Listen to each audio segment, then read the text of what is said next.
Testing, 1, 2, 3. Testing, that's good. All right.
Testing, 1, 2, 3. All right, Brother Bilal, whenever you give us the green light, we'll start. We're good?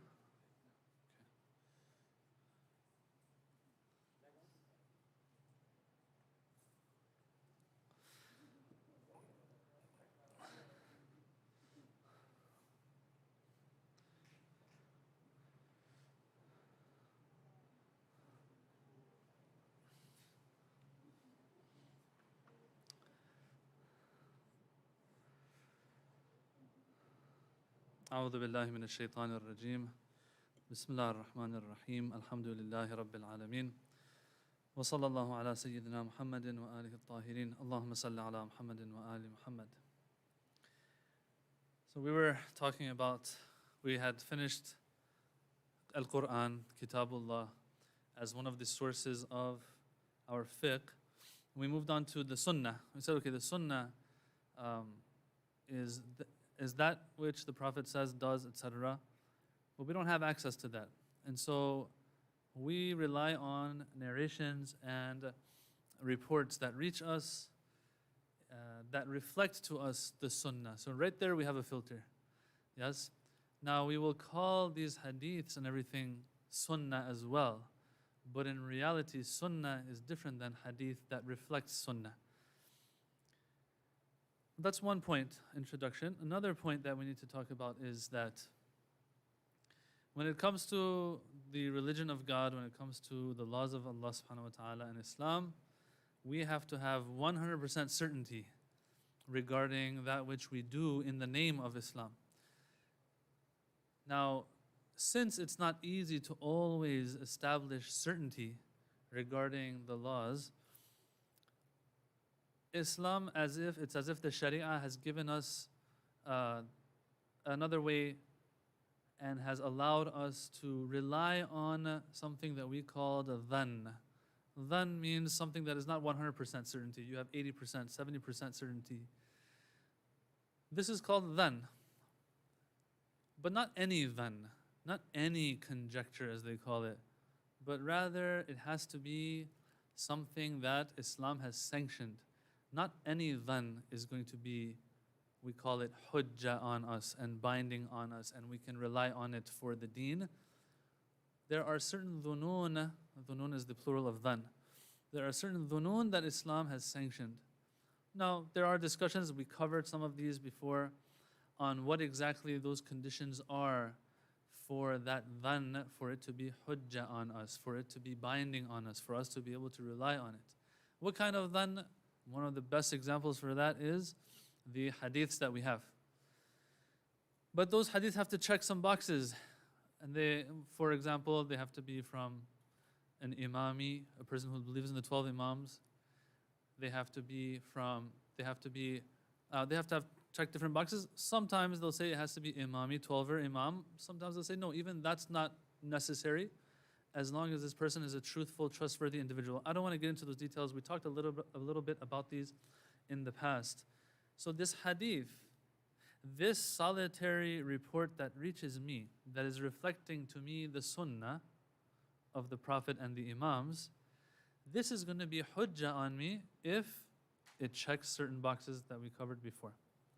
Okay. If it checks those boxes, at the end of the day, I have 80% certainty that what this hadith is telling me is true. 70%, 60%, whatever. There's always a chance that even though those who are reporting it were reliable people, were 12er Shia, or even if they weren't 12er Shia, they're trustworthy people, there's still always a chance they're mistaken. They are narrating something to me by just getting the message across, not the exact wording of what the imam said, for example. God forbid, even there's a chance that something was fabricated in that person's name that reached me. So so-and-so says they heard from so-and-so who heard from so-and-so, but they added reliable names in there and fabricated. Now how that happens, what the process is a long story. We don't want to get into that. That's something more related to hadith sciences, okay? But sometimes the hadiths, there might be something wrong about them. So at the end of the day, when a report reaches me, do I gain certainty from it? No, I don't. I gain dhann from it. Dhann, 80%, 70%, anything between 50 to 99% if you want to make it mathematical, all right? You might even argue that even less than 50% still falls under dhann. I don't want to talk about that either. All right, so anything under 100% certainty, under yaqeen, dhann, we can't resort to it unless we have yaqeen that Islam has said you can act as if this is a yaqeen. That's what hujjah means. Okay, when something is made hujjah, what does it mean when we say something is hujjah? Khabar wahid, which is another term for hadith, that is a solitary hadith that reaches us. A khabar wahid that reaches me, whose narrators are all trustworthy, reliable, fiqh. They are 12er Shia. Even if they're not 12er Shia, they're reliable, trustworthy people. Okay, what does it mean that if we say Sharia has made this hadith now, or this khabar wahid, hujjah on me? It means you're supposed to treat it as a certainty, practically. although deep down in your heart, you don't have yaqeen. There's a 20% chance it's all wrong. But look, we don't have access to ilm al-ghayb. The only way, we don't have access to the imams either, the prophet. We don't have any of that. The only thing left next in line is reports from reliable people that reach us, okay? So we're not relying just on anybody. We're trying our best, and Islam has sanctioned that for us. Okay. Now, in practice, I have to act as if this is a yaqeen. What do you do when you have yaqeen about something? If I know right now, let's say it's 7:33 p.m. I have yaqeen at 7:33 p.m. What am I going to do? Being the very spiritual person that I am, I'm going to get up and pray Maghribain because I want to pray on time, for example, okay? Practically, when I see yaqeen, that's what I do. I will act upon it. Islam says, or the Sharia says, for those who say that khabar wahid is hujjah, they say this khabar, although there's a chance you're mistaken, but act as if it's like that 7:33 p.m. When I see myself, the time is 7:33 p.m. and I know it's Maghrib time, I have yaqeen it's Maghrib time, what do? I practically, act in accordance with the yaqeen that I have. Well, same thing here. If Brother Ali tells me that Brother Faisal said, that Brother Hur said that they are giving free food somewhere, that's a reliable chain of narrators. What am I going to do? I will get up and go practically. Although they could have all been wrong, I don't have a yaqeen that they're right, but I will get up and go practically. Yes, I will act in accordance with what was relayed to me. Okay? So hujjah means you're supposed to treat it as certainty practically, but does that mean that you actually have certainty in your heart? No. In the end, they could have been wrong. One of them could have been wrong. Sometimes you have like 10 people, they're all good people. One in the middle made a mistake, the rest are going to be narrating the mistake that person made. Okay? So there's always these chances of error, at least, if not worse than that, fabrication and so on. There's always a chance at the end of the day. So we don't have yaqeen. And so when something is made hujjah on me, although practically I will deal with it as if it is yaqeen, but in reality, theoretically speaking, do I have yaqeen? I don't have yaqeen.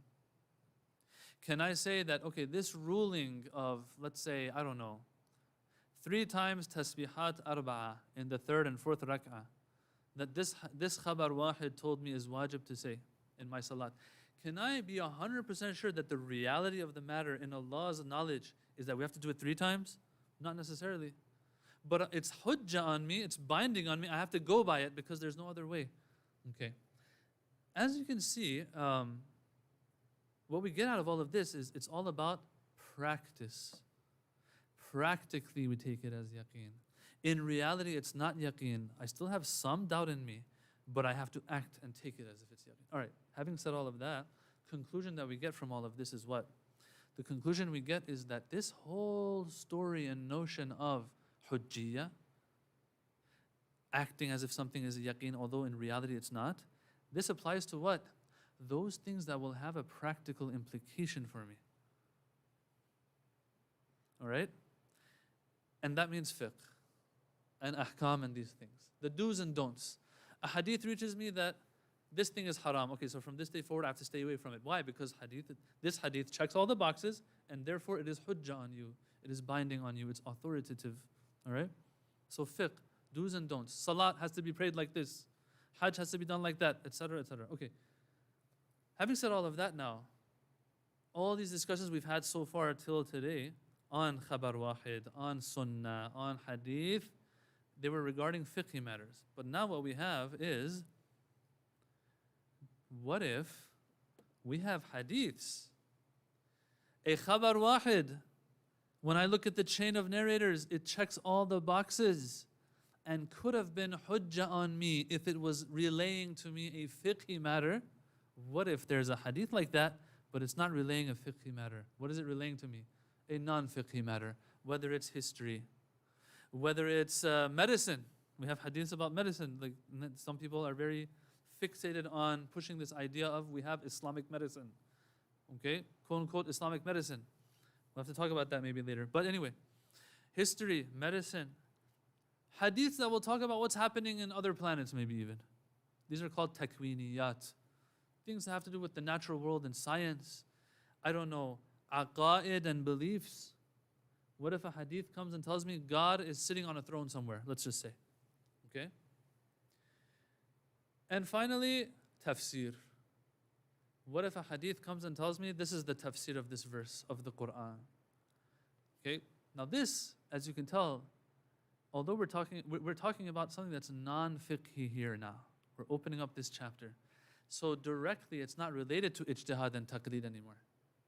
Ijtihad and taqlid revolves around fiqh, revolves around do's and don'ts, the practical aspect of things.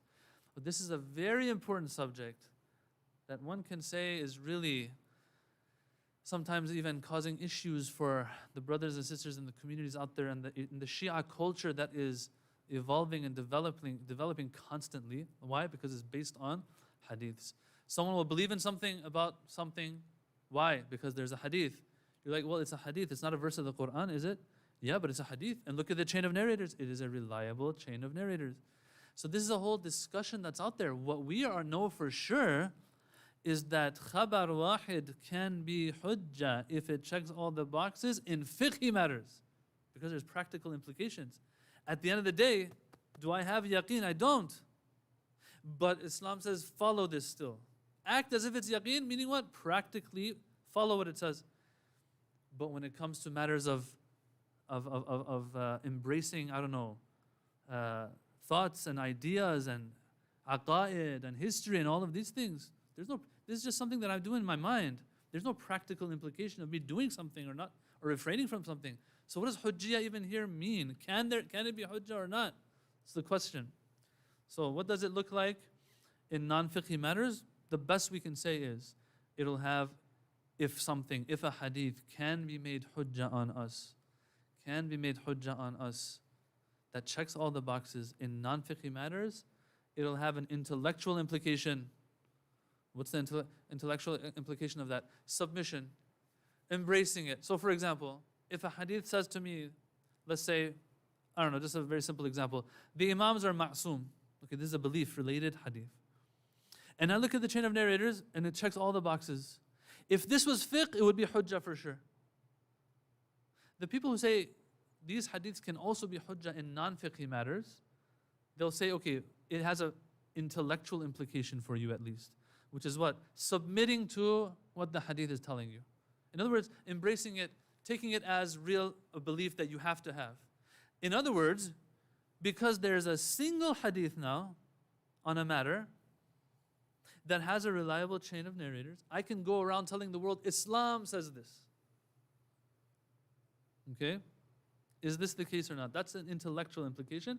There's also a practical implication of it, that you can or cannot, we'll have to talk about these, there are different opinions here, attributing to God and Islam what that hadith tells you. That's a practical thing. If I go tell somebody, hey, did you know Islam believes in this? Islam believes in that? Well, what's your reason for it? One solitary hadith that I have, but it checks all the boxes. Am I allowed to attribute things to Islam out of whim? No, I'm not. But if someone believes that khabar wahid is hujjah in non-fiqhi matters, e.g. aqa'id, tafsir, history, then one report that checks the boxes is going to be enough for them to be able to attribute it to Islam.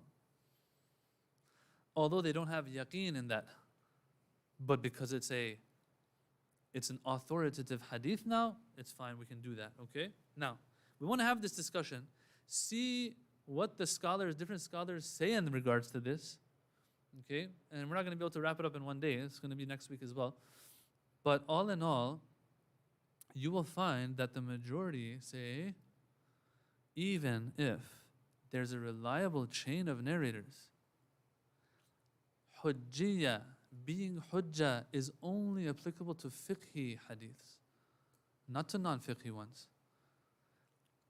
And so then someone might raise their hand and say, wait a minute, are you saying that if the imam tells me that this verse of the Quran means this, I'm not supposed to take it from him?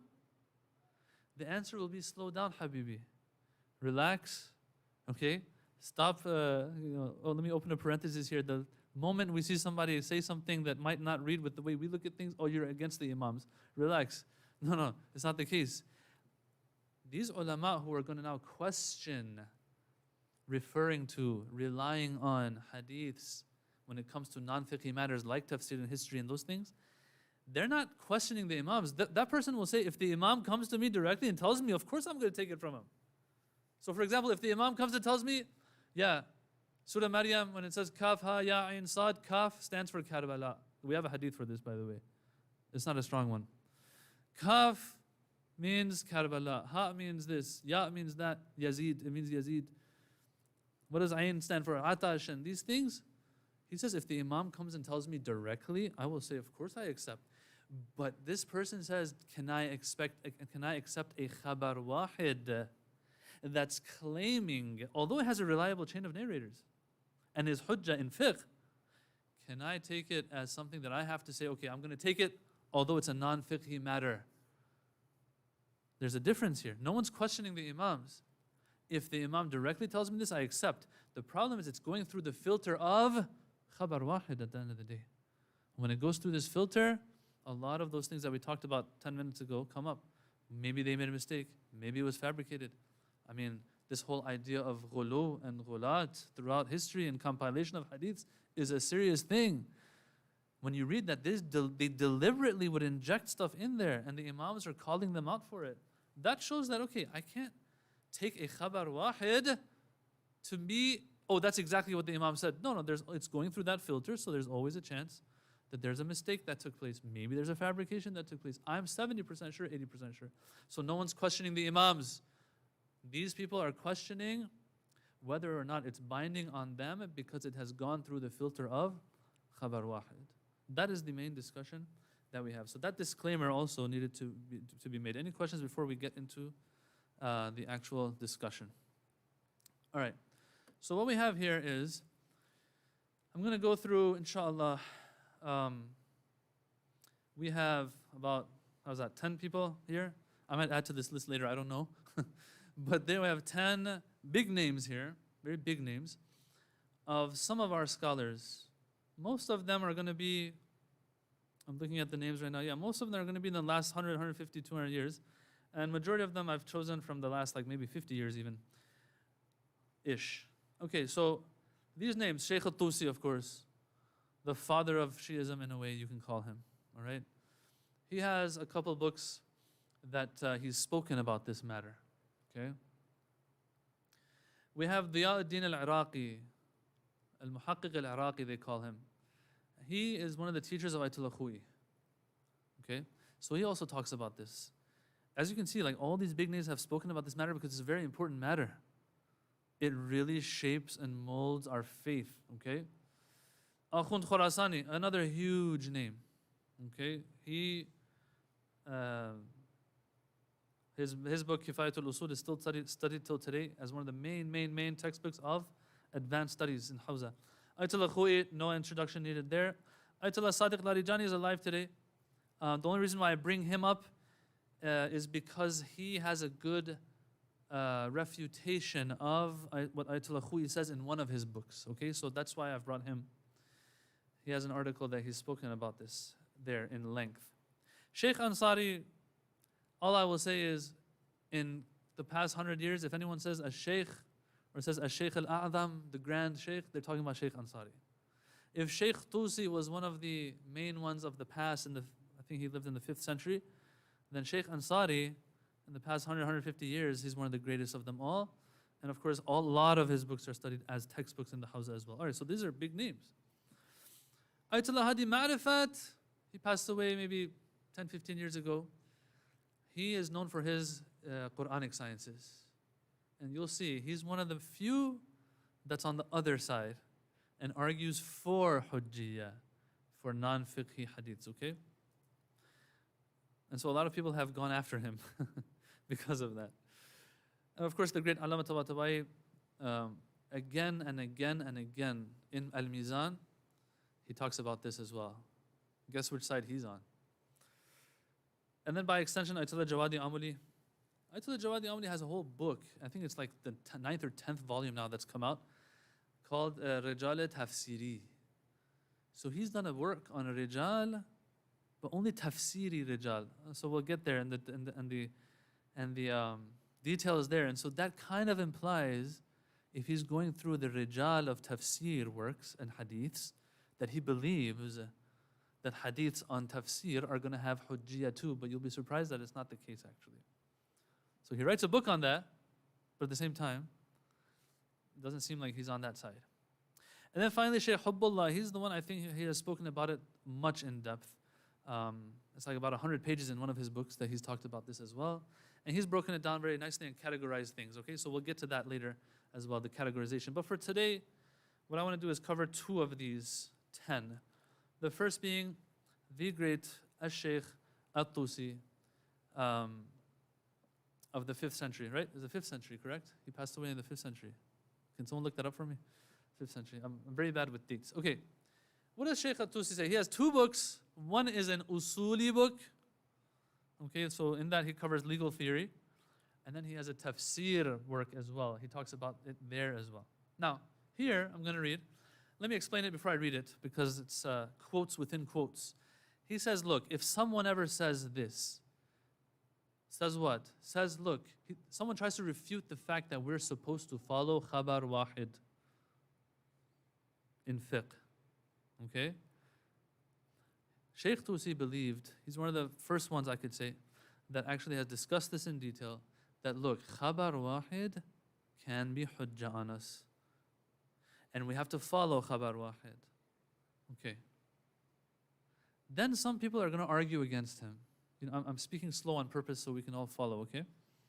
Some people are going to argue against him. And then so he's going to bring those arguments up and he's going to refute them one by one. One of the arguments he brings up is, he says, if somebody says to me that, well, if khabar wahid is hujjah, and you have to follow khabar wahid if it checks all the boxes, then there are people that are going to say that you have to also follow it in non-fiqhi matters, i.e. matters of faith and belief as well. And they have their reasons for it that they bring up. He says, no, we're not going to accept that from them for this reason, okay? So let's read that. He says, therefore, if it is said, if you give authority to the method you mentioned, O Shaykh Tusi, you see, I put that part in italics, so this is somebody else speaking. So it's a quote within a quote, okay? Shaykh Tusi says, therefore, if someone says this, what do they say? That if you give authority to the method you mentioned, which is following khabar wahid, giving hujjiyah to khabar wahid, if we follow this, if we give authority to this, that necessitates accepting it in matters of faith as well. Not just fiqhi matters, but matters of faith. Because when the people you mentioned have a belief regarding tawheed, or adl, or nubuwwah, or imama, you see these are all faith-related matters, right? When you ask them, what's your reason for this? What do they say?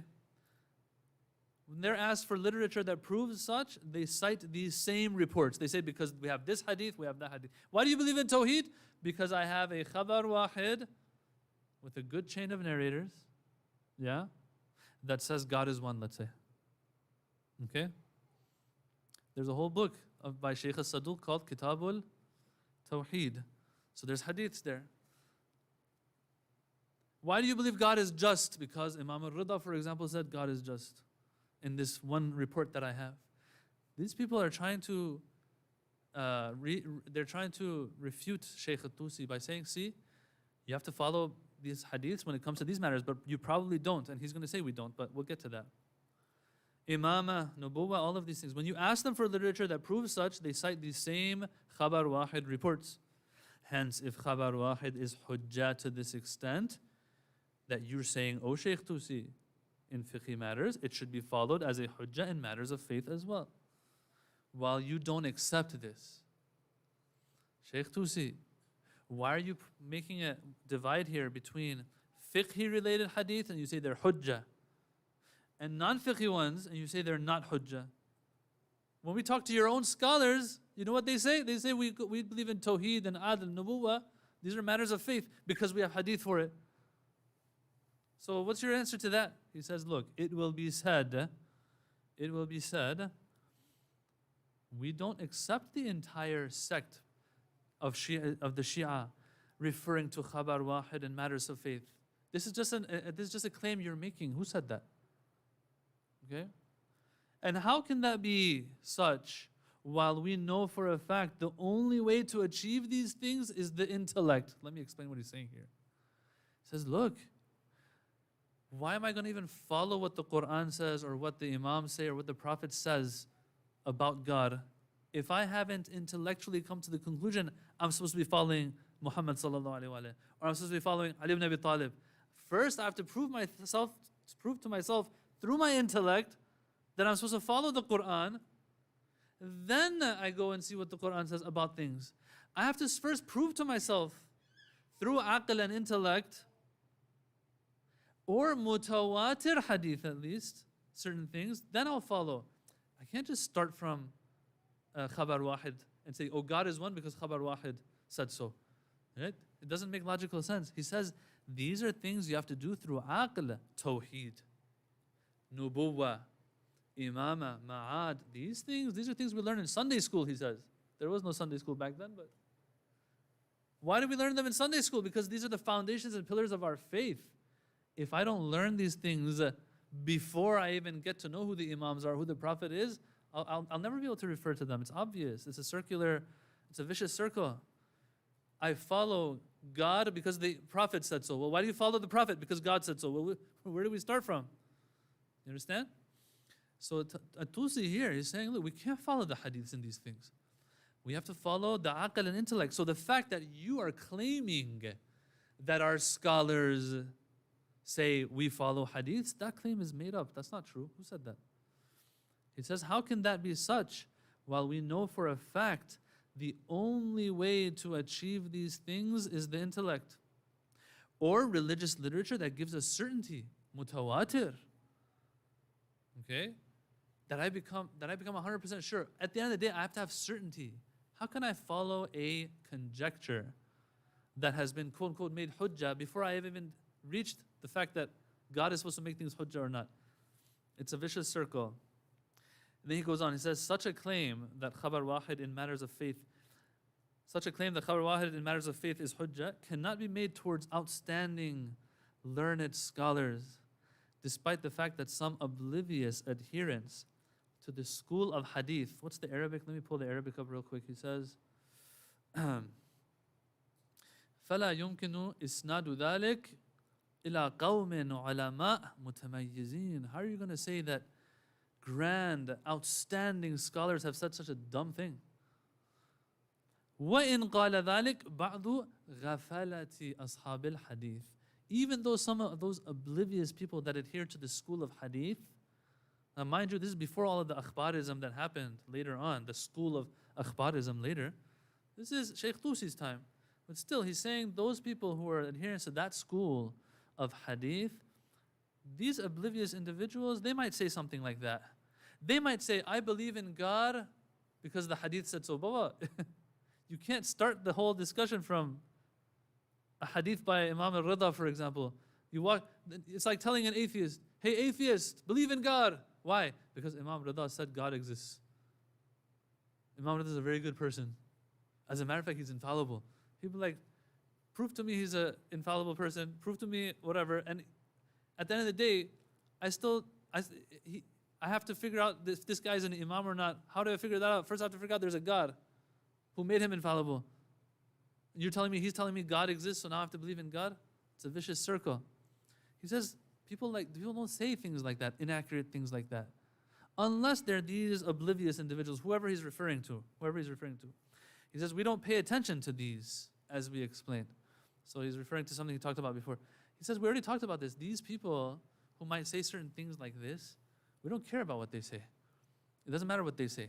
But those people who represent Shi'ism, those grand, outstanding scholars, these people won't ever say something like that. They understand that Tawheed, Nubuwwah, Adl, these things have to be reached through the aql first and then see what's going on after that. Now, I do want to say something here. Shaykh al-Tusi, here he says you can't rely on hadiths and khabar wahid for Tawheed, Nubuwwah, Adl, Imama, etc. Alright? The thing is, some people have used this excerpt of his to disprove the hujjiyah of khabar wahid in non-fiqhi matters. Namely, we'll get to the tafsir one later. Aqa'id in this case. They've used this excerpt to disprove. But look, we have to be fair here. There's two types of beliefs in aqa'id that we have. Some beliefs in aqa'id, they're the ones that are referred to as those things that are ma'rifatuhu wajibatun. To learn them is wajib. That's why we send our kids to Sunday school, even before they're baligh, so that they can get these things straight. And what do we usually teach them? We teach them, inshallah, aqli things, right? Why does God exist? Well, look around us. Where did all of this come from? Things like that, okay? These aqa'id, we have to use aql for. Why would God need to send a prophet? Well, if God has a plan for me, has do's and don'ts for me, He has to send a prophet down. This is something aqli, all right? These things you can't follow hadith on. But the question is, it goes beyond, the question that we initially had goes beyond just these wajib things we have to learn through aql. Someone's going to come up to me and say, I don't want to have hadith for these things. I want to follow a hadith with a reliable chain of narrators that talks about raj'ah, for example. That talks about how tall Imam Ali was, for example. That talks about what happened in Karbala, for example. These kinds of details. Aqa'id, I want to talk about whether the prophets of God are ma'soom or not. And there's a hadith that tells me they're ma'soom. I believe in the prophets of God through aql, but details, there are certain details my aql can never reach. Okay? For those, does a prophet have access to the immaculate knowledge of God, ilmul ghaib? Does he or does he not? I can't figure that out on my own. But if there's a hadith that helps me, it has a reliable chain. True, it could have been made up. True, the person who related it could have been mistaken. True, I only have a dhann, an 80% certainty at the end of the day. True. But because they're reliable, people who are narrating it, can't I rely on what they're telling me and take it as reality? So Shaykh al-Tusi here, his excerpt is not relevant, it seems, to our matter of discussion. He's talking about those things that we have to prove through our aql only, which is the basic tawheed, the basic nubuwwah, and these things. He's not touching on all aqa'id, whether it's the basics, whether it's the details that we can't reach without our aql, even with our aql. He's not talking about those. So we can't use this excerpt to disprove the hujjiyah of khabar wahid. The only thing this excerpt proves is when it comes to the basic aqa'id of Islam, I have to do my own work through my intellect. How do you know God exists? You can't say, oh, because there's a hadith that said so. That's not going to work. How do you know God exists? Because I look around me and I see, that what? I see that there's a lot of creation out there. Where did all of this come from? Oh, it goes back to the Big Bang theory? Well, what came before the Big Bang? Some say string theory. What comes before string theory? Yeah, the guy who talks about string theory in one of these atheist versus theist discussions and debates, he himself says this. He says, string theory, where'd that come from? He says, this is going to go on and on forever. And so from that, he reaches God maybe. Okay, so it's all intellectual. Tusi's talking about these basic matters of faith that you can't use hadith for. He's not talking about detailed aqa'id. Are they ma'soom? Are they not ma'soom? Do they have, for example, ilm al-ghaib? Do they not have ilm al-ghaib? Yeah? Can they speak to animals? Can they not speak to animals? Tusi's not talking about those. But in his other book now, At-Tusi, he, in his tafsir book, there, when he's talking about understanding the Quran through hadiths, he gets very particular, and it's clear which side he's on.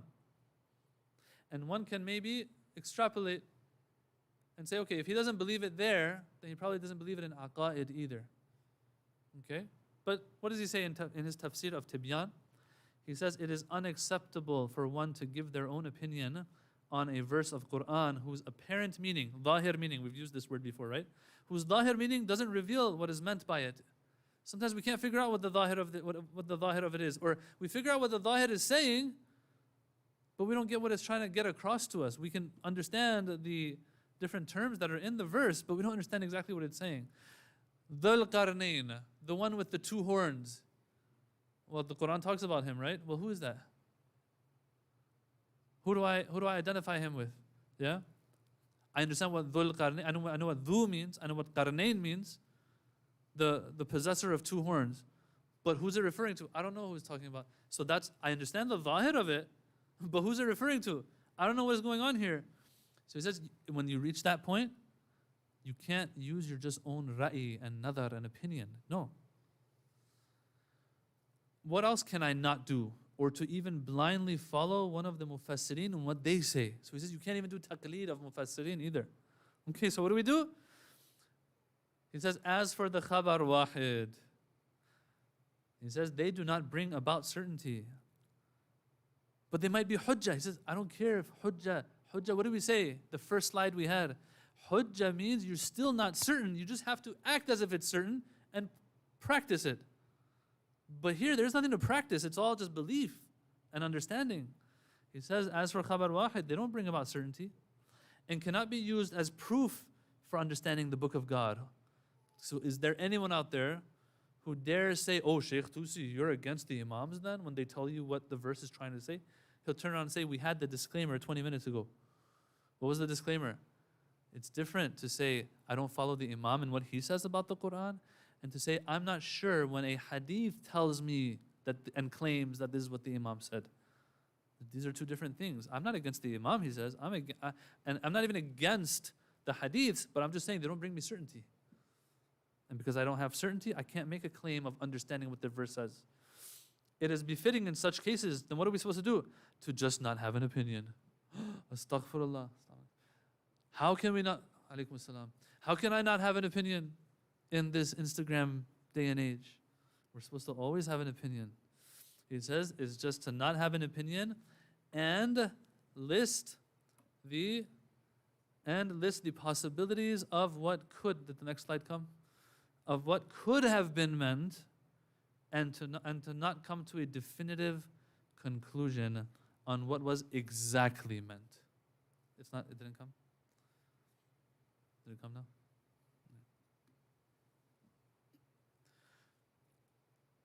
For when a person jumps to such a conclusion, they will be in error for sure, even if their guess was right. Look at that. You get what he's saying? He says, okay, let's say you come across a hadith that says Dhul Qarnayn was, let's say, Alexander the Great, because some people say that. I don't think it's based on hadith, but some people say that it's, maybe it is a hadith, I don't know. Dhul Qarnayn, that the Quran, Cyrus the Great, no, I think it was Alexander the Great actually. One of the views, it might be Cyrus too, but I remember Alexander the Great, they would say that because of his helmet that he had that had two horns on it or something.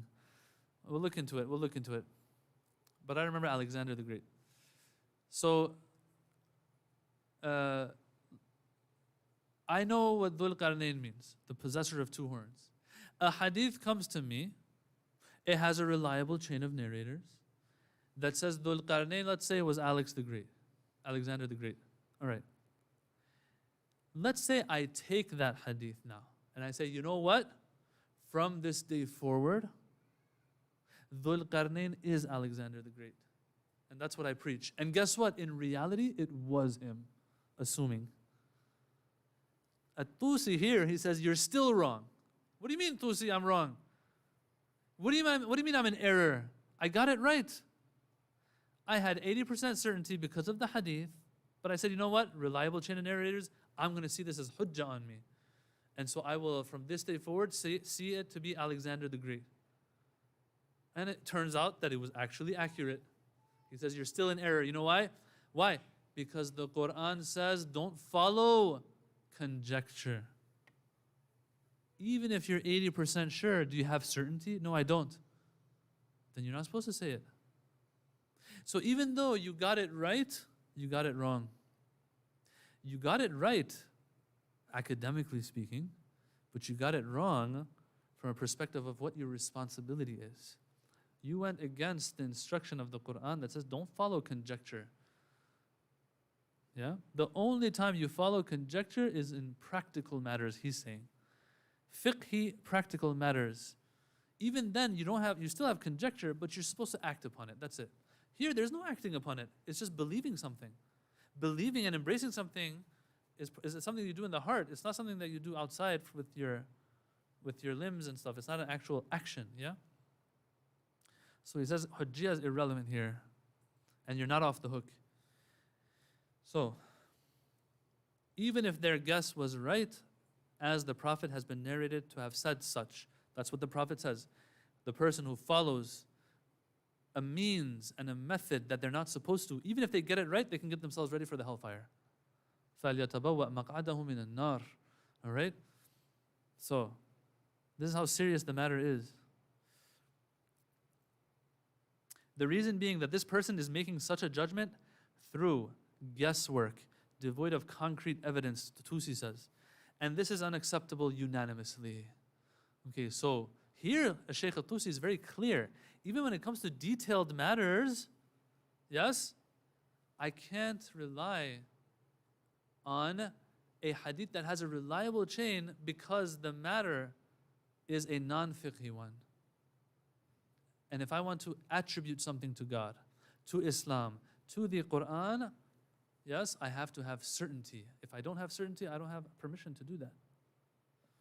All right, I will end it here, inshallah. We didn't get to Muhaqqiq al-Iraqi. We'll get to that, inshallah, next week. But if there's any questions, we'll take those before we end. You know, ijma', this is ijma'. Everyone understands, everyone agrees from Sunnah and Shia that, Assalamu alaikum, you can't take the wrong methodology even if you come up with the right answer. Let's say I'm a judge, Islamic judge. Two people come up to me, one says this car belongs to me, the other one says no, it belongs to me. I say, you know what, this one looks better, it's probably his. You look evil, it's not yours. I used the wrong method. Even if it was that person's, that's good looking, I used the wrong method to make a judgment. Yeah. If I pass a fatwa, same thing. It has to be based on proper dalil. If it's not based on proper dalil, even if I got it right, I'm still going to be held responsible, or I can be held responsible on the Day of Judgment. Yes?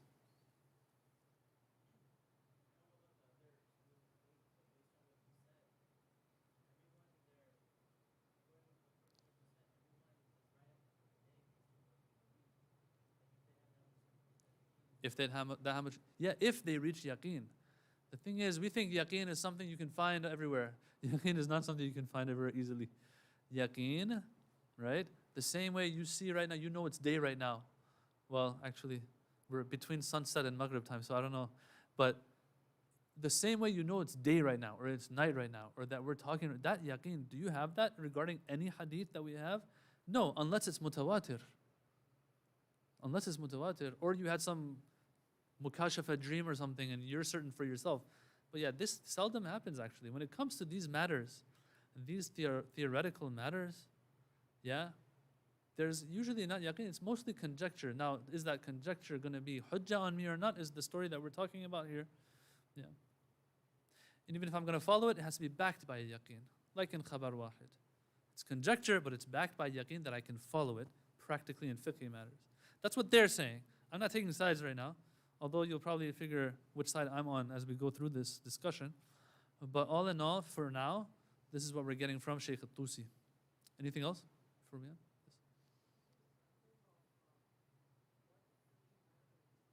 Yes. A lot of our fiqh is based on khabar wahid. A lot of our khabar, and when I say khabar wahid, it doesn't mean just one hadith. We talked about this many sessions ago. That khabar wahid means something that hasn't reached tawatur. Okay, tawatur meaning it pushes me to certainty. Other than that, even if I have 2 hadith, 3 hadith, practically these are all referred to as khabar wahid. A lot of our fiqh is based on khabar wahid. If you were to take khabar wahid out of it, then we wouldn't be left with much. Shia and Sunni. Yeah.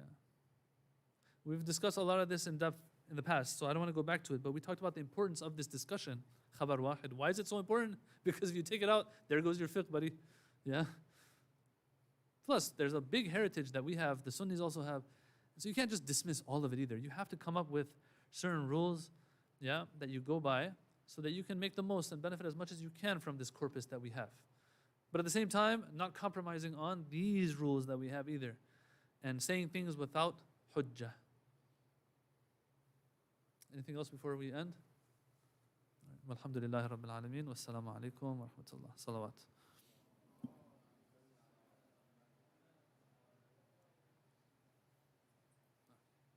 Right on time.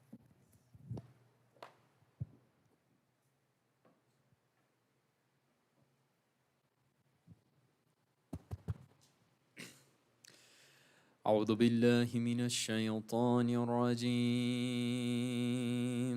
بسم الله الرحمن الرحيم.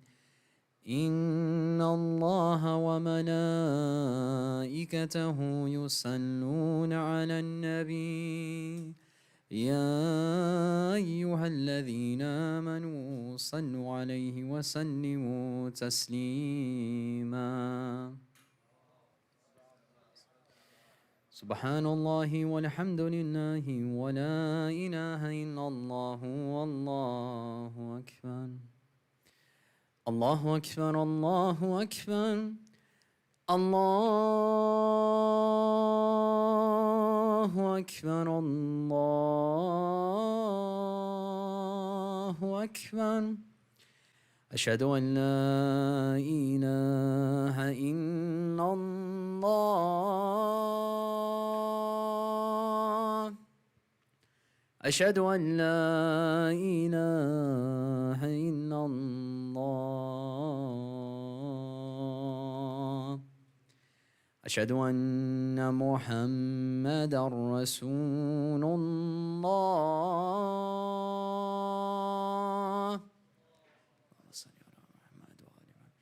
أشهد أن محمدا رسول الله.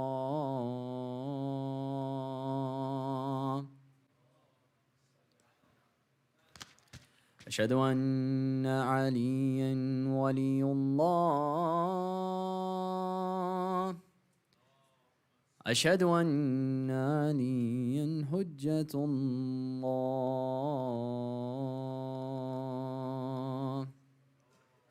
حي على الصلاة.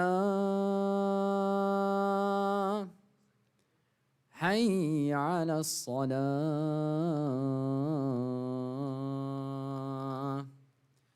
حي على الفلاح. حي على الفلاح.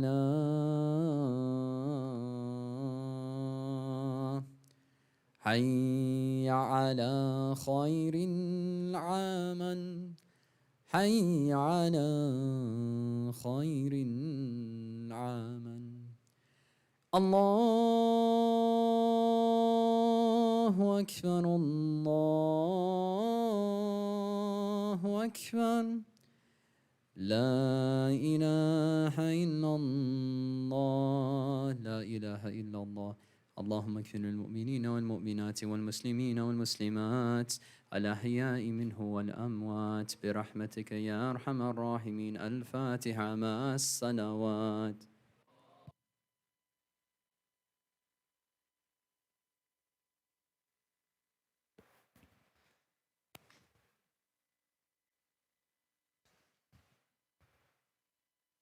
There's a row here, so you have to pray here. Huh? Pray here. Can you? Can you pray right here? Move this. So the sisters are connected.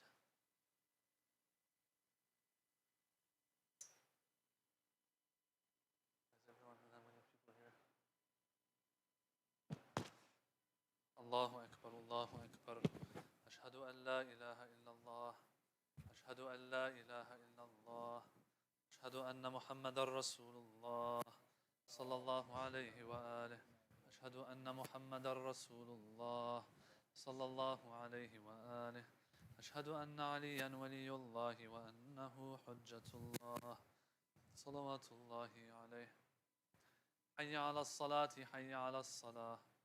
حي على الفلاح حي على الفلاح.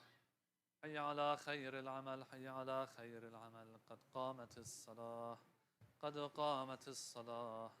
الله أكبر الله أكبر. لا إله إلا الله. الله أكبر.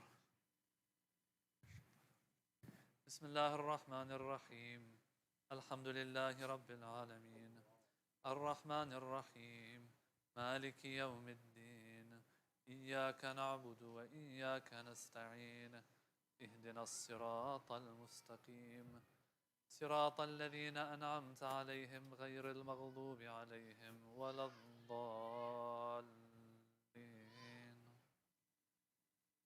بسم الله الرحمن الرحيم إنا أنزلناه في ليلة القدر وما أدراك ما ليلة القدر ليلة القدر خير من 1000 شهر تنزل الملائكة والروح فيها بإذن ربهم من كل أمر سلام هي حتى مطلع الفجر. الله أكبر. سبحان ربي العظيم وبحمده سمع الله لمن حمده. الله أكبر. سبحان ربي الأعلى وبحمده. الله أكبر. أستغفر الله. الله أكبر. سبحان ربي الأعلى وبحمده. الله أكبر. بحول الله وقوته أقوم وأقعد.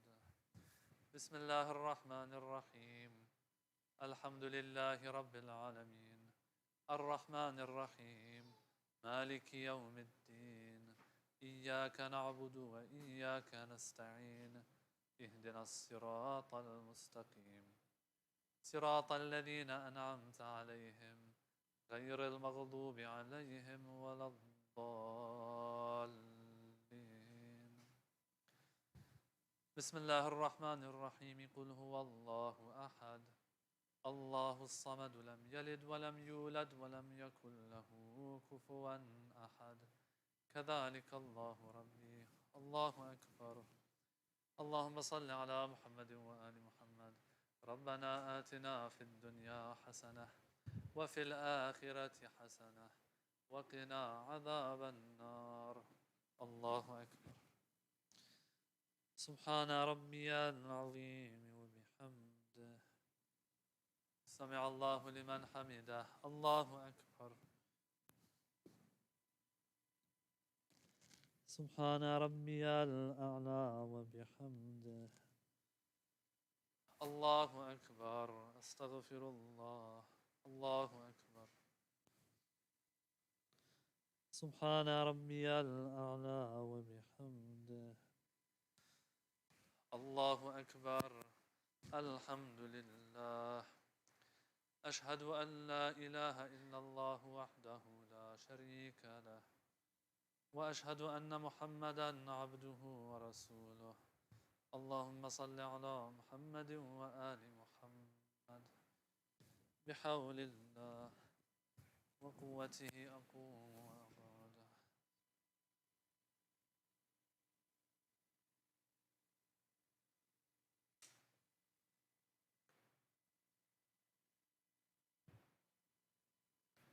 الله أكبر. سبحان ربي العظيم وبحمده سمع الله لمن حمده. الله أكبر. سبحان ربي الأعلى وبحمده. الله أكبر. أستغفر الله. الله أكبر. سبحان ربي الأعلى وبحمده. اللهم صل على محمد وآل محمد. الله أكبر. الحمد لله. أشهد أن لا إله إلا الله وحده لا شريك له وأشهد أن محمدا عبده ورسوله. اللهم صل على محمد وآل محمد. السلام عليك أيها النبي ورحمة الله وبركاته. السلام علينا وعلى عباد الله الصالحين. السلام عليكم ورحمة الله وبركاته. الله أكبر. الله أكبر. الله أكبر.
اللهم صل على محمد وآل محمد.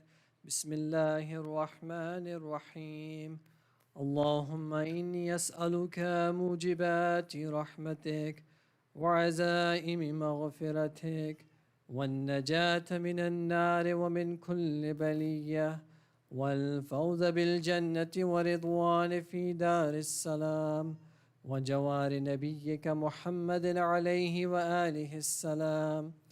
اللهم ما بنا من نعمة فمنك، لا إله إلا أنت، أستغفرك وأتوب إليك. صلوات.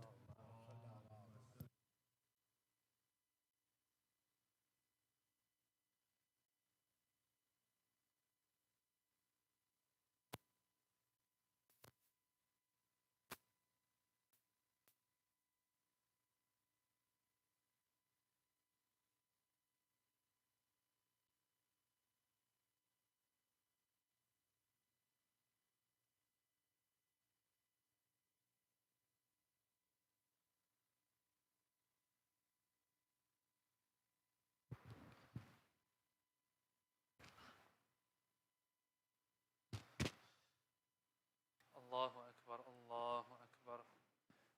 أشهد أن لا إله إلا الله، أشهد أن لا إله إلا الله، أشهد أن محمدا رسول الله صلى الله عليه وآله. أشهد أن محمدا رسول الله صلى الله عليه وآله. أشهد أن عليا ولي الله وأنه حجة الله صلوات الله عليه. حي على الصلاة، حي على الصلاة، حي على الفلاح، حي على الفلاح، حي على خير العمل، حي على خير العمل. قد قامت الصلاة، قد قامت الصلاة. الله أكبر الله أكبر. لا إله إلا الله. الله أكبر. بسم الله الرحمن الرحيم. الحمد لله رب العالمين، الرحمن الرحيم، مالك يوم الدين. إياك نعبد وإياك نستعين. اهدنا الصراط المستقيم، صراط الذين أنعمت عليهم غير المغضوب عليهم ولا الضالين. بسم الله الرحمن الرحيم. والعصر إن الإنسان لفي خسر إلا الذين آمنوا وعملوا الصالحات وتواصوا بالحق وتواصوا بالصبر. الله أكبر. سبحان ربي العظيم وبحمده. سمع الله لمن حمده. الله أكبر. سبحان ربي الأعلى وبحمده. الله أكبر. أستغفر الله. الله أكبر. سبحان ربي الأعلى وبحمده. الله أكبر. بحول الله وقوته أقوم وأقعد. بسم الله الرحمن الرحيم. الحمد لله رب العالمين، الرحمن الرحيم، مالك يوم الدين. إياك نعبد وإياك نستعين. اهدنا الصراط المستقيم، صراط الذين أنعمت عليهم غير المغضوب عليهم ولا الضالين. بسم الله الرحمن الرحيم. قل هو الله أحد، الله الصمد، لم يلد ولم يولد ولم يكن له كفوا أحد. كذلك الله ربي. الله أكبر. اللهم صل على محمد وآله. ربنا لا تزغ قلوبنا بعد إذ هديتنا وهب لنا من لدنك رحمة إنك أنت الوهاب. الله أكبر. سبحان ربي العظيم وبحمده. سمع الله لمن حمده. الله أكبر. سبحان ربي الأعلى وبحمده. الله أكبر. أستغفر الله. الله أكبر. سبحان ربي الأعلى وبحمده. الله أكبر. الحمد لله. أشهد أن لا إله إلا الله وحده لا شريك له، وأشهد أن محمدا عبده ورسوله. اللهم صل على محمد وآل محمد. بحول الله وقوته أقوم وأقعد.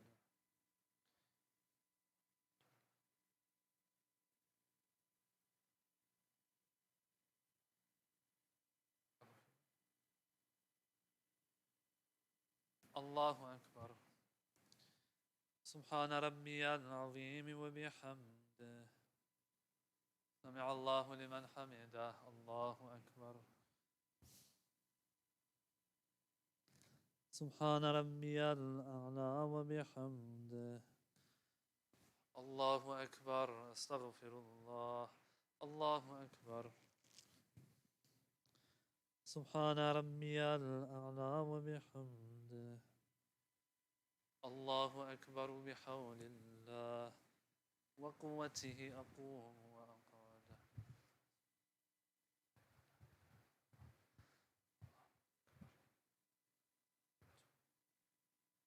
الله أكبر. سبحان ربي العظيم وبحمده. سمع الله لمن حمده. الله أكبر. سبحان ربي الأعلى وبحمده. الله أكبر. أستغفر الله. الله أكبر. سبحان ربي الأعلى وبحمده. اللهم صل على محمد وآل محمد. الله أكبر. الحمد لله. أشهد أن لا إله إلا الله وحده لا شريك له، وأشهد أن محمدا عبده ورسوله. اللهم صل على محمد وآل محمد. السلام عليك أيها النبي ورحمة الله وبركاته. السلام علينا وعلى عباد الله الصالحين. السلام عليكم ورحمة الله وبركاته. الله أكبر. الله أكبر. الله أكبر.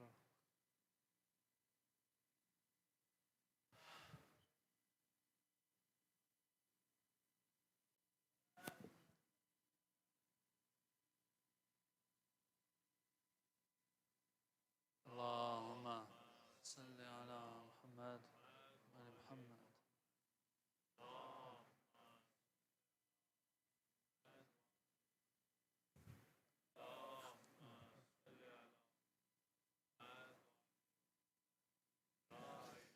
So Brother Hussein is here too.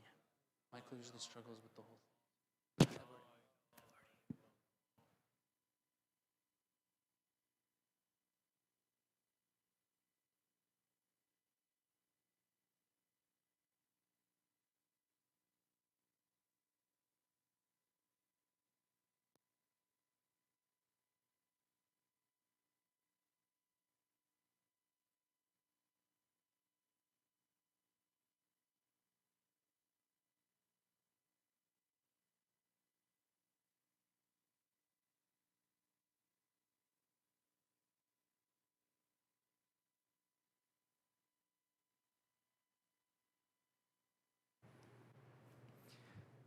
Let's recite Dua Imam Zamana all together.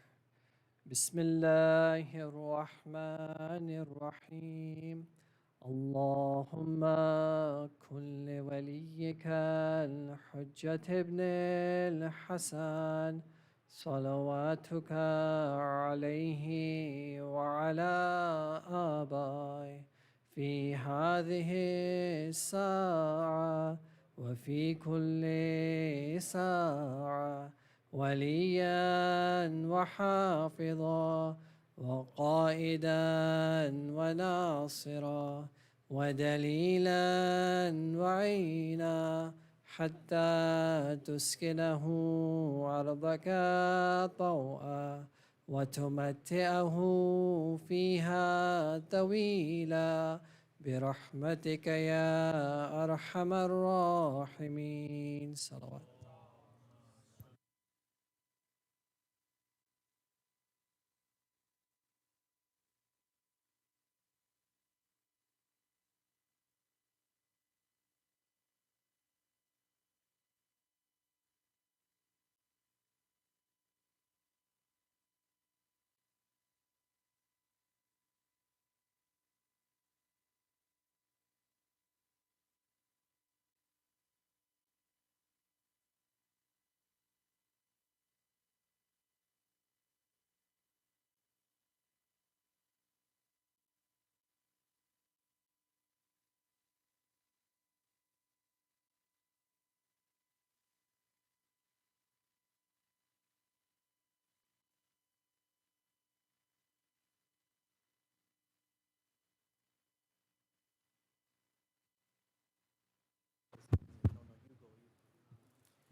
Assalamu alaikum wa rahmatullah.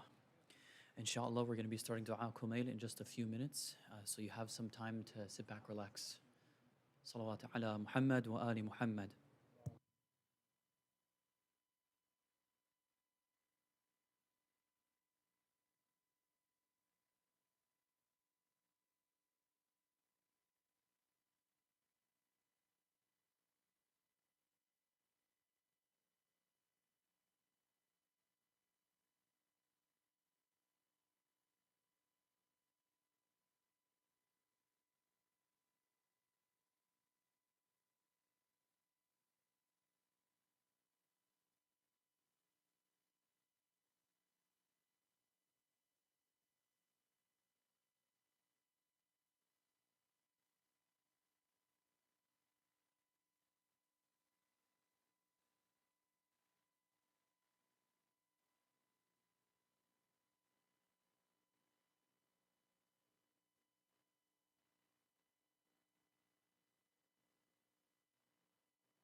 صلوا على محمد وآل محمد.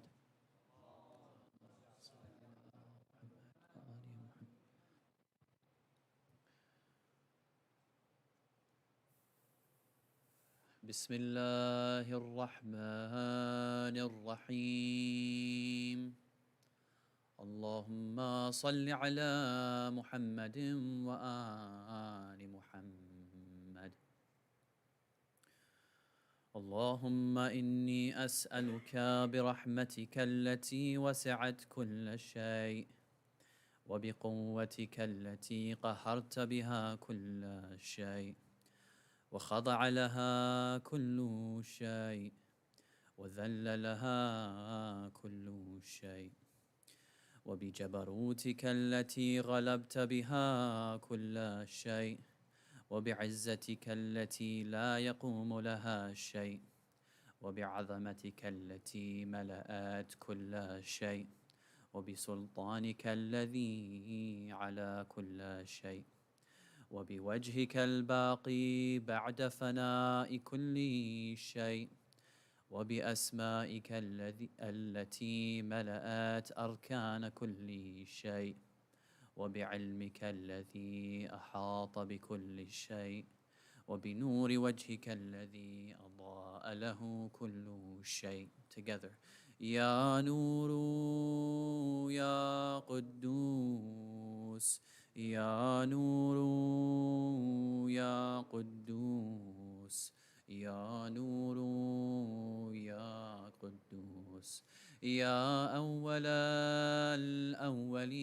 الأولين ويا آخر الآخرين. اللهم اغفر لي الذنوب التي تهتك العصام. اللهم اغفر لي الذنوب التي تنزل النقام. اللهم اغفر لي الذنوب التي تغير النعام. اللهم اغفر لي الذنوب التي تحبس الدعاء. اللهم اغفر لي الذنوب التي تنزل البلاء. اللهم اغفر لي الذنوب التي تقطع الرجاء. اللهم اغفر لي كل ذنب أذنبته وكل خطيئة أخطأتها. اللهم إني أتقرب إليك بذكرك وأستشفع بك إلى نفسك وأسألك بجودك وكرمك وأن تدنيني من قربك وأن تزعني شكرك وأن تلهمني ذكرك. اللهم إني أسألك سؤال خاضع متذلل خاشع أن تسامحني وترحمني وتجعلني بقسمك راضيا قانعا وفي جميع الأحوال متواضعا.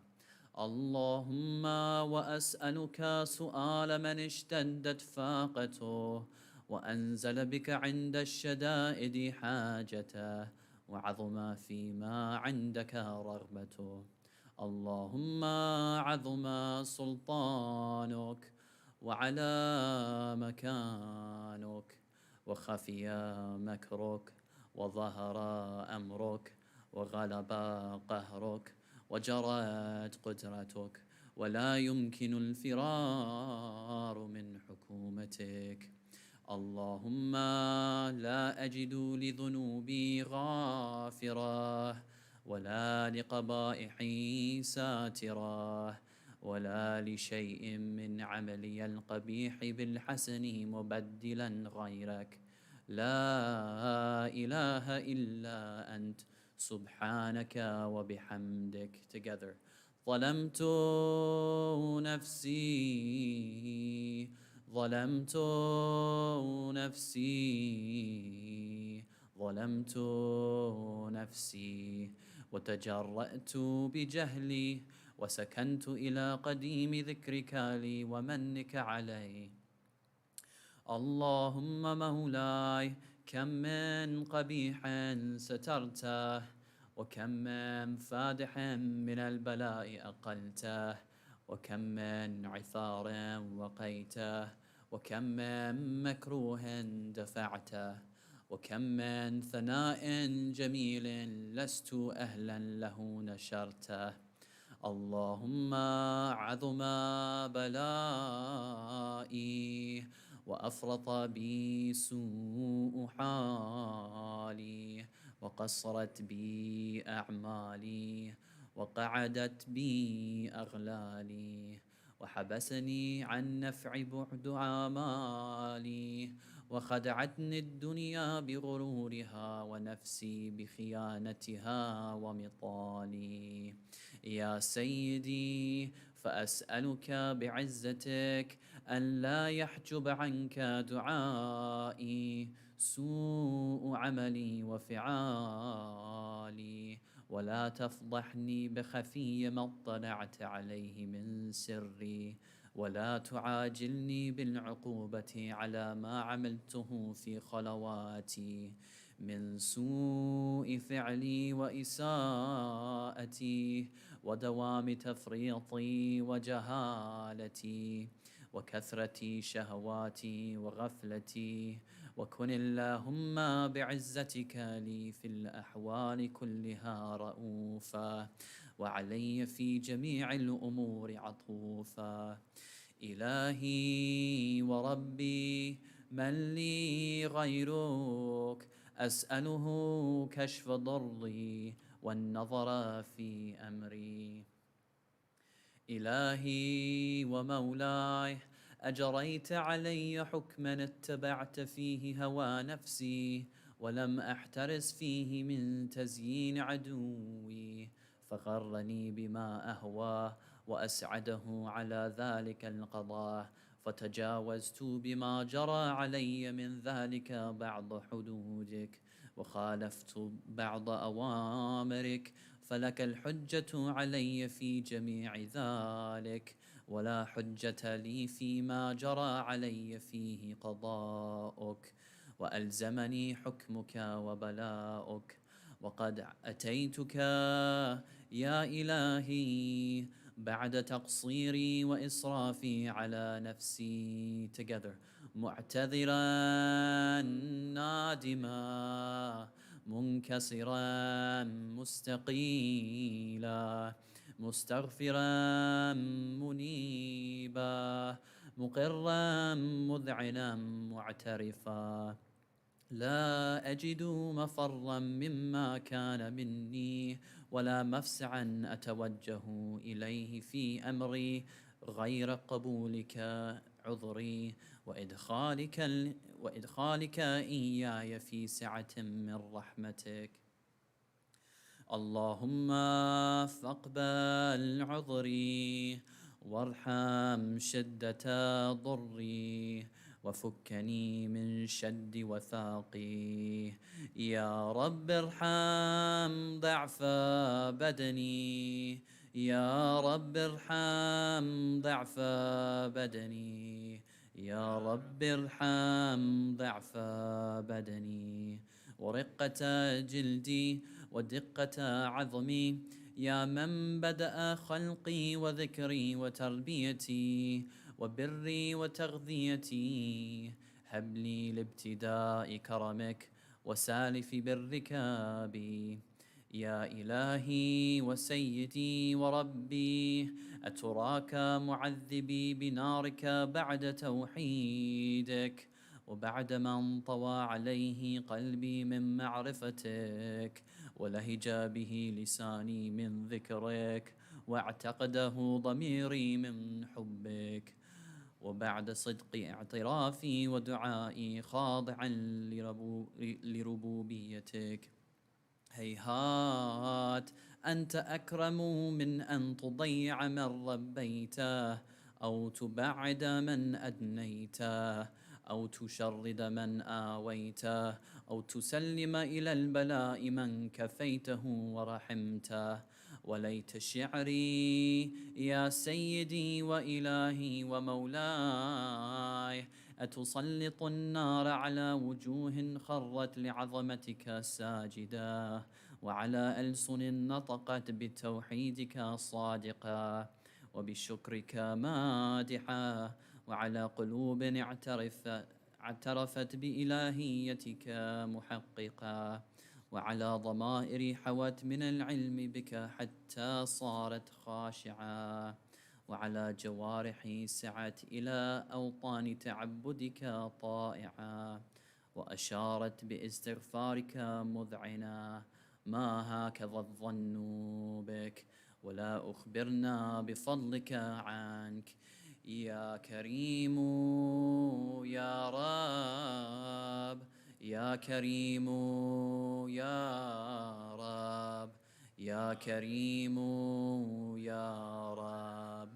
وأنت تعلم ضعفي عن قليل من بلاء الدنيا وعقوباتها، وما يجري فيها من المكاره على أهلها، على أن ذلك بلاء ومكروه، قليل مكثوه، يسير بقاؤه، قصير مدته. فكيف احتمالي لبلاء الآخرة وجليل وقوع المكاره فيها، وهو بلاء تطول مدته ويدوم مقامه، ولا يخفف عن أهله، لأنه لا يمكن إلا عن غضبك وانتقامك وسخطك. وهذا ما لا تقوم له السماوات والأرض. يا سيدي، فكيف بي وأنا عبدك الضعيف الذليل الحقير المسكين المستكين؟ يا إلهي وربي وسيدي ومولاي، لأي الأمور إليك أشكو، ولما منها أضج وأبكي؟ لأليم العذاب وشدته، أم لطول البلاء ومدته؟ فلئن صيرتني للعقوبات مع أعدائك، وجمعت بيني وبين أهل بلائك، وفرقت بيني وبين أحبائك وأوليائك، فهبني يا إلهي، فهبني يا إلهي وسيدي ومولاي وربي. صبرت على عذابك، فكيف أصبر على فراقك؟ وهب لي. صبرت على حر نارك، فكيف أصبر عن النظر إلى كرامتك؟ أم كيف أسكن في النار ورجائي عفوك؟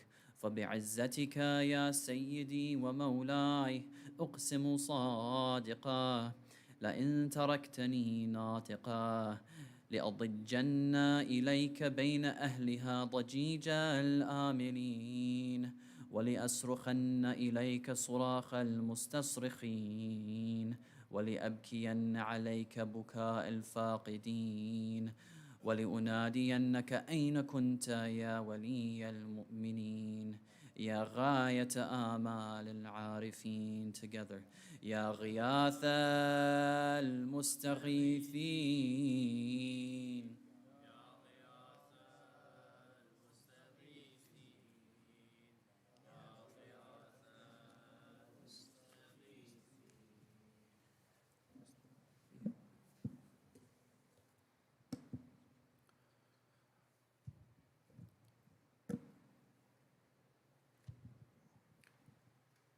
يا حبيب قلوب الصادقين ويا إله العالمين، أفتراك سبحانك يا إلهي وبحمدك تسمع فيها صوت عبد مسلم سجن فيها بمخالفة، وذاق طعم عذابها بمعصيته، وحبس بين أطباقها بجرمه وجريرته، وهو يضج إليك ضجيج مؤمل لرحمتك، ويناديك بلسان لتوحيدك، ويتوسل إليك بربوبيتك. يا مولاي، فكيف يبقى في العذاب وهو يرجو ما سلف من حلمك؟ أم كيف تؤلمه النار وهو يأمل فضلك ورحمتك. أم كيف يحرقه لهيبا وأنت تسمع صوته وترى مكانه؟ أم كيف يشتمل عليه زفير وأنت تعلم ضعفا؟ أم كيف يتقلقل بين أطباقها وأنت تعلم صدقا؟ أم كيف تزجره زبانيتها وهو يناديك يا رب؟ أم كيف يرجو فضلك في عتقه منها فتتركه فيها عيات؟ ما ذلك الظن بك ولا المعروف من فضلك ولا مشبه لما عاملت به الموحدين من برك وإحسانك. فباليقين أغتع لولا ما حكمت به من تعذيب جاحديك وغضيت به من إخلاد مقالديك لجعلت النار كلها بردا وسلاما وما كان لأحد فيها مقرا ولا مقاما لكنك تقدست أسماؤك أقسمت أن تملأها من الكافرين من الجنة والناس أجمعين وأن تخلد فيها المقاندين وأن تجل ثناؤك. قلت مبتدئا وتطولت بالإنعام متكرما. أفمن كان مؤمنا كمن كان فاسقا لا يستوون.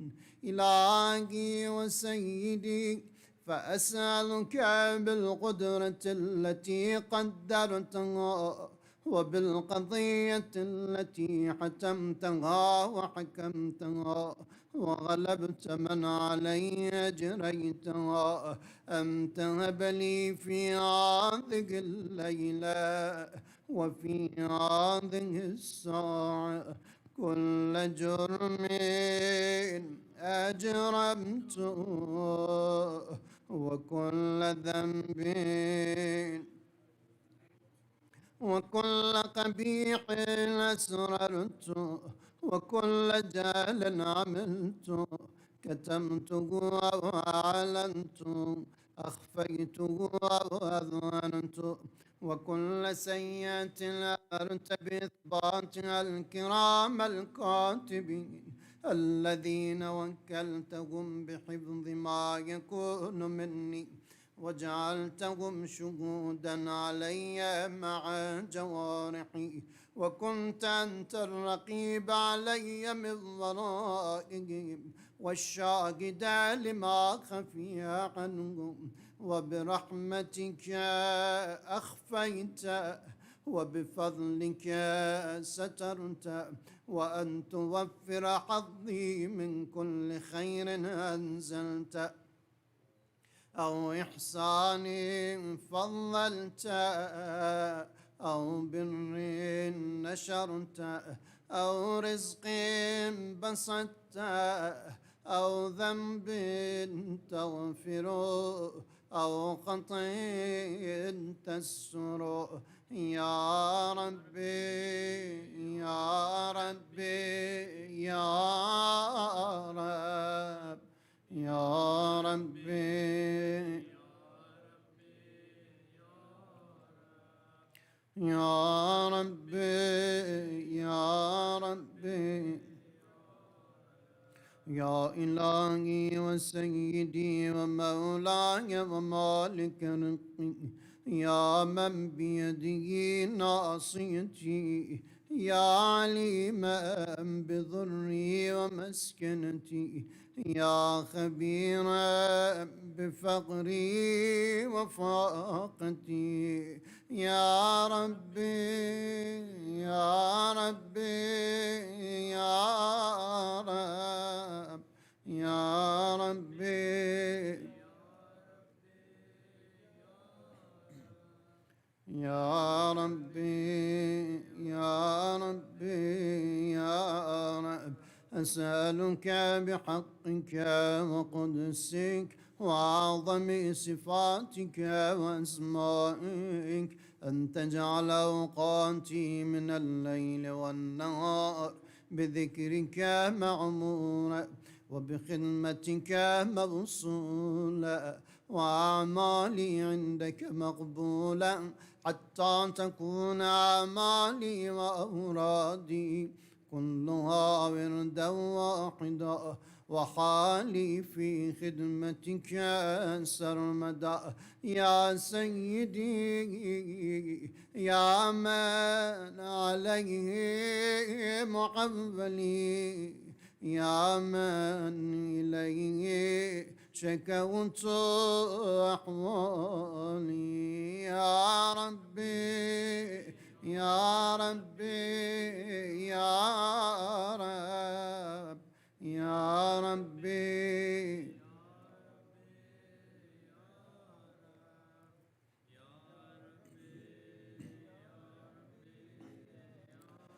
قو على خدمتك جوارحي واشدد على العزيمة جوانحي وهب لي الجد في خشيتك والدوام في الاتصال بخدمتك حتى أسرح إليك في ميادين السابقين وأسرع إليك في البارزين واشتاق إلى قربك في المشتاقين وأدنو منك دنو المخلصين وأخافك مخافة الموقنين واجتمعا في جوارك مع المؤمنين اللهم ومن أرادني بسوء فأريد ومن كادني فكيد واجعلني من أحسن عبيدك نصيبا عندك وأغربهم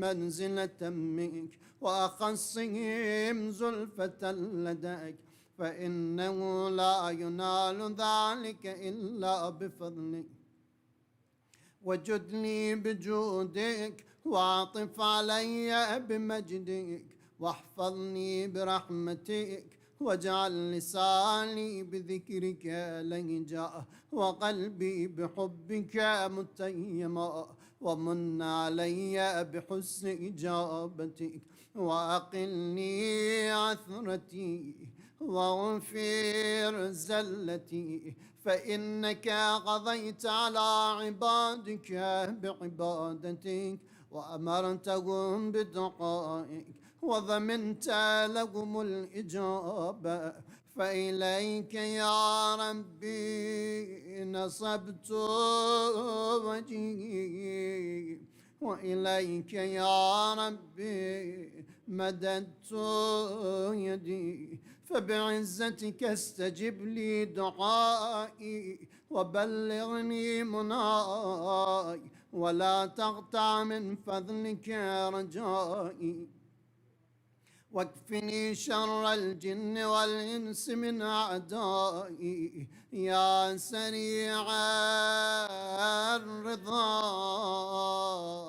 يا سريع الرضا يا سريع الرضا اغفر لمن لا يملك إلا الدعاء فإنك فعال لما تشاء يا من اسمه دواء وذكره شفاء وطاعته غناء ارحم من رأس مالك الرجاء وسلاحه البكاء يا سابغ النعم يا دافع النقام يا نور المستوحشين في الظلام يا عالما لا يعلم صل على محمد وآل محمد وافعل بما أنت أهله وصلى الله على رسوله والأئمة الميامين من آله وسلم تسليما كثيرا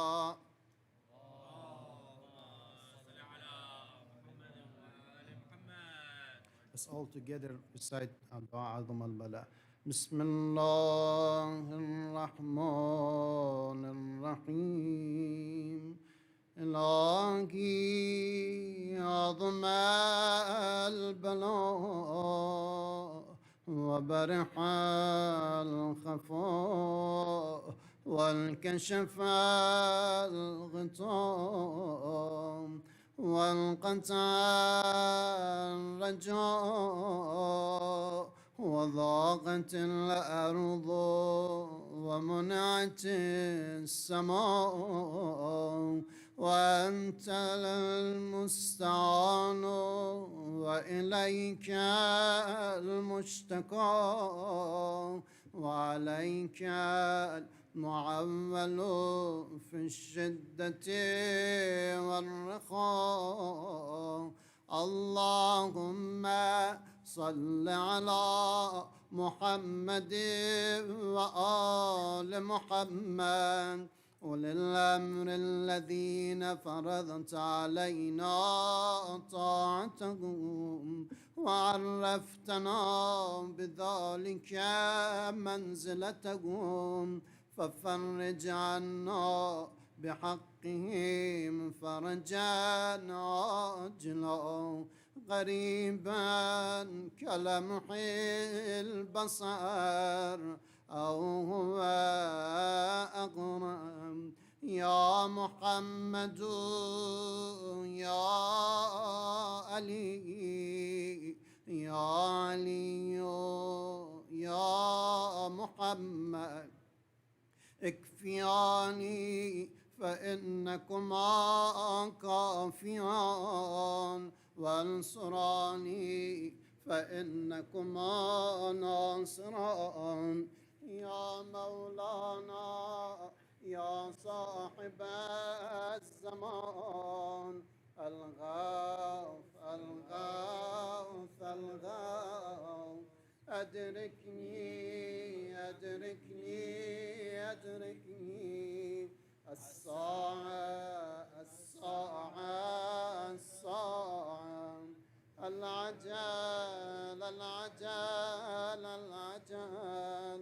يا أرحم الراحمين بحق محمد وآله الطاهرين. اللهم صل على محمد وعلى محمد.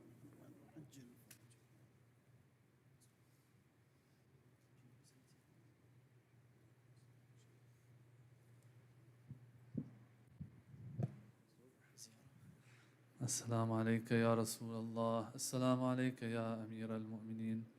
السلام عليك يا فاطمة الزهراء سيدة نساء العالمين. السلام على الحسن والحسين سيدي شباب أهل الجنة. السلام على 9 المعصومين من ولد الحسين. السلام عليك يا مولانا يا صاحب الزمان. عجل الله تعالى فرجك وسهل الله تعالى مخرجك وظهورك. السلام عليكم جميعا ورحمة الله وبركاته.